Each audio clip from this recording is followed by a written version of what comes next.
आज के इस वीडियो में मैं आपको पीपीएस स्पेशलिस्ट ऑफिसर के पद के लिए जो साक्षात्कार देने जा रहे हैं अर्थात इंटरव्यू के लिए जो जा रहे हैं उनके लिए मैं लास्ट मिनट सजेशन या फिर गोल्डन टिप्स देने जा रहा हूं।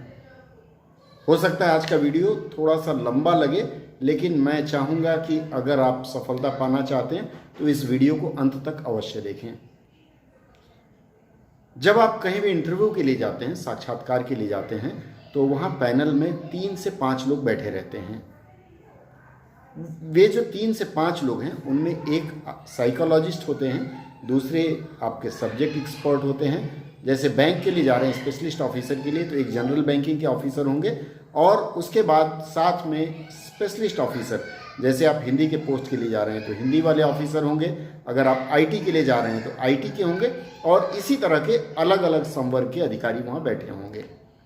हर अधिकारी आपसे अपने क्षेत्र की बात पूछेगा।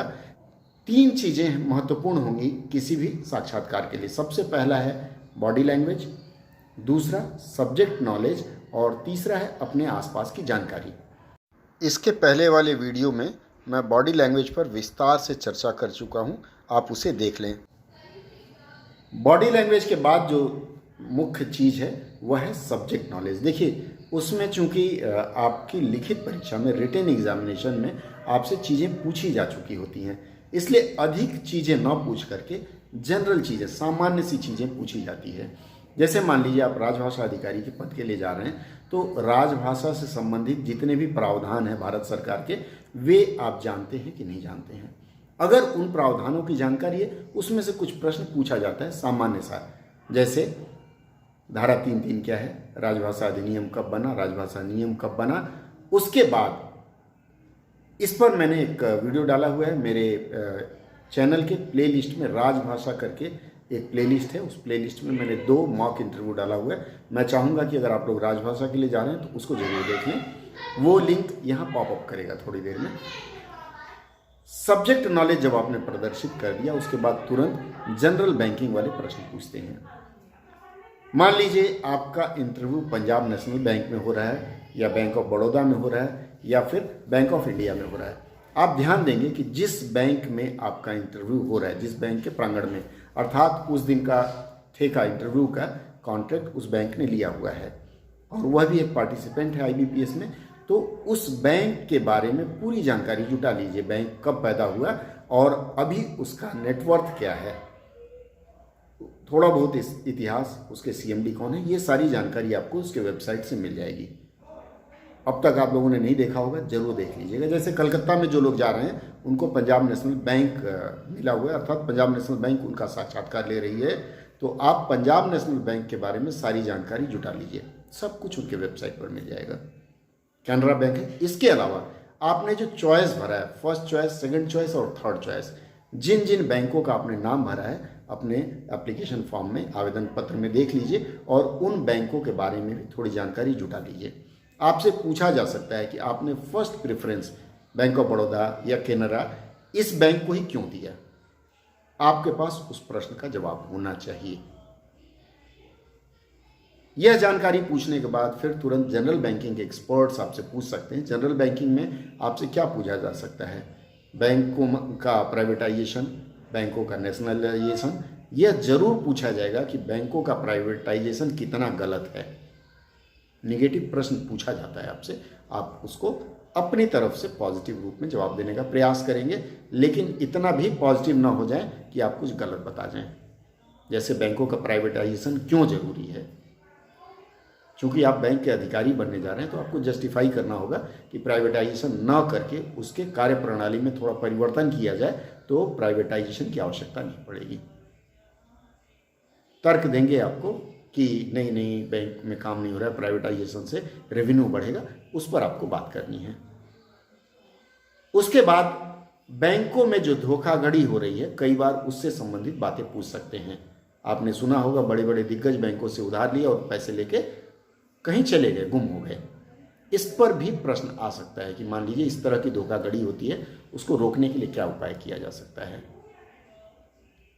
या फिर उससे संबंधित प्रश्न सामान्य सा है, आपके मन में जो आए वह बोलिए जरूर, चुप ना रहें।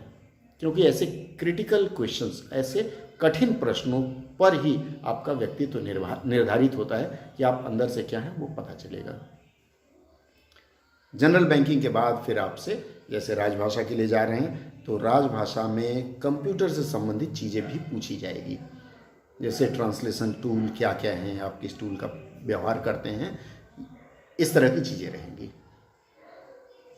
उसके बाद जो सबसे बड़ी कठिनाई आपके लिए रहेगी, चूंकि आपने हो सकता है एमए 2 वर्ष पहले पास किया हो, जिस विषय में आपने एमए किया है उस विषय से संबंधित भी प्रश्न रहेंगे। जैसे मान लीजिए आपने हिंदी से, स्वाभाविक है कि एमए हिंदी वालों को ही बुलाया गया है, अगर आपने स्नातक में ग्रेजुएशन में अंग्रेजी पढ़ी तो अंग्रेजी से भी प्रश्न होंगे। सामान्य से प्रश्न जो कोई भी आदमी पूछ सकता है, जैसे अंग्रेजी साहित्यकार किसी की किताब के बारे में पूछ लें, हिंदी साहित्यकार किसी की किताब के बारे में पूछ लें, अंग्रेजी वाले अगर पूछते हैं तो प्रोज और पोएट्री क्या है, ड्रामा क्या है, कितने तरह का ड्रामा हो सकता है, यह आपसे पूछ सकते हैं। हिंदी वाले भी इस तरह की बात कर सकते हैं।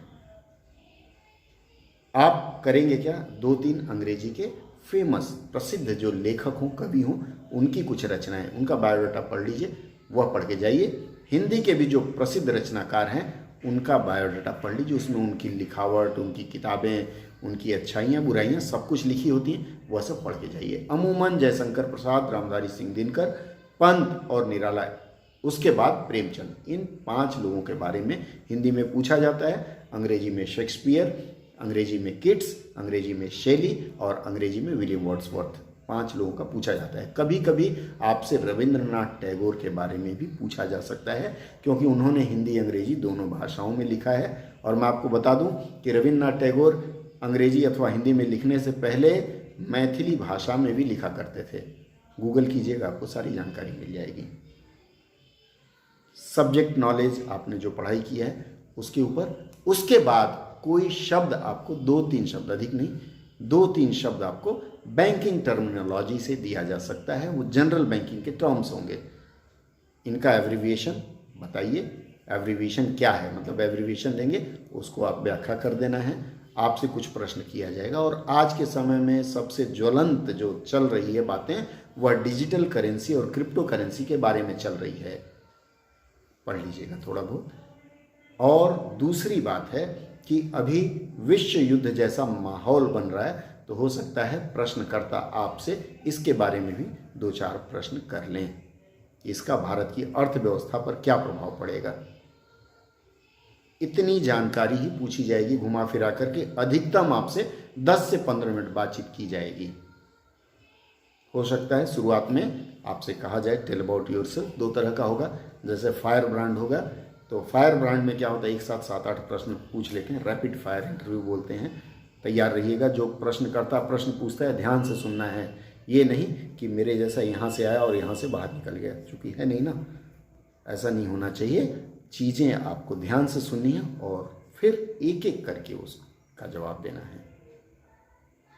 आज मैंने आपको बॉडी लैंग्वेज के बारे में बताया, आज मैंने सब्जेक्ट नॉलेज के बारे में बताया और अदर नॉलेज के बारे में बताया।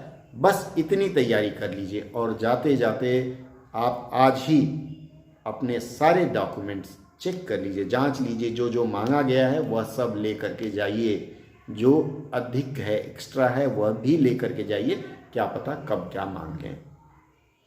डॉक्यूमेंट वेरिफिकेशन के समय कम बोलना है, जो पूछा जाए yes, no, very good, thank you sir से अधिक नहीं बोलना है। पूछा जाए ये सर्टिफिकेट नहीं है, अगर नहीं है तो बोलिए ठीक है सर मैं मंगा दूंगा, अंडरटेकिंग लिख के दे सकते हैं। एक आध ब्लैंक वाइट पेपर साथ में लेकर के जाइए। देखिए इंटरव्यू का मतलब है उनको लेना है, रिजेक्ट नहीं करना है लोगों को। तो आपसे एकदम फ्रेंडली होकर बात करेंगे, तो आप भी मित्रवत बात करने का प्रयास करिए, खुलकर बातें करिए, दिल में कुछ छुपा के न रखिए, बाद में बाहर निकलने के बाद ऐसा ना हो कि अरे मैंने ये नहीं बताया। इतनी चीज़ें याद रखें तो आपकी यात्रा सफल होगी। सफल यात्रा की ढेरों शुभकामना।